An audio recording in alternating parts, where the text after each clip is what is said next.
اللہم صلی علی سیدنا و مولانا محمد۔ نفر کہتے ہیں کہ ابن انس شہر بن حشب کی حدیث کے بارے میں سوال کیا گیا۔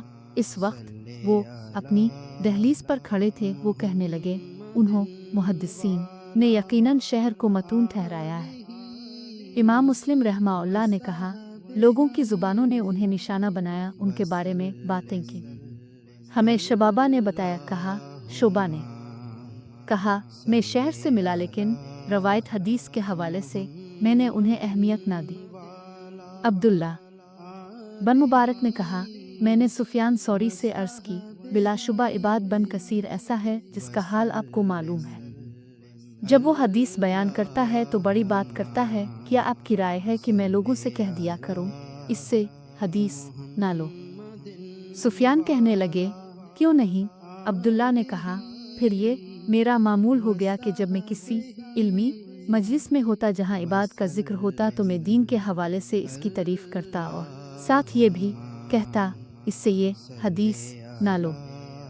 ہم سے محمد نے بیان کیا، کہا ہم سے عبداللہ بن عثمان نے بیان کیا، کہا میرے والد نے کہا۔ عبداللہ بن مبارک نے کہا، میں شعبہ تک پہنچا تو انہوں نے بھی کہا، یہ عباد بن کثیر ہے، تم لوگ اس سے حدیث بیان کرنے میں احتیاط کرو۔ فضل بن سہل نے بتایا، کہا میں نے معلّہ راضی سے محمد بن سعید کے بارے میں جس سے عباد بن کثیر نے روایت کی پوچھا تو انہوں نے مجھے عیسیٰ بن یونس کے حوالے سے بیان کیا۔ کہا میں اس کے دروازے پر تھا، سفیان اس کے پاس موجود تھے۔ جب وہ باہر نکل گیا تو میں نے ان سفیان سے اس کے بارے میں پوچھا تو انہوں نے مجھے بتایا کہ وہ کذاب ہے۔ محمد بن ابی عتاب نے کہا، مجھ سے عفان نے محمد بن یحییٰ بن سعید قطن سے حدیث بیان کی، انہوں نے اپنے والد سے روایت کی، کہا ہم نے نیک لوگوں صوفیاء کو حدیث سے بڑھ کر کسی اور چیز میں جھوٹ بولنے والا نہیں پایا۔ ابن ابی عتاب نے کہا، میں محمد بن یحییٰ بن سعید قطن سے ملا تو اس بات کے بارے میں پوچھا، انہوں نے اپنے والد سے روایت کرتے ہوئے کہا، تم اہل خیر زہد و ورع والوں کو حدیث سے زیادہ کسی اور چیز میں جھوٹا نہیں پاؤ گے۔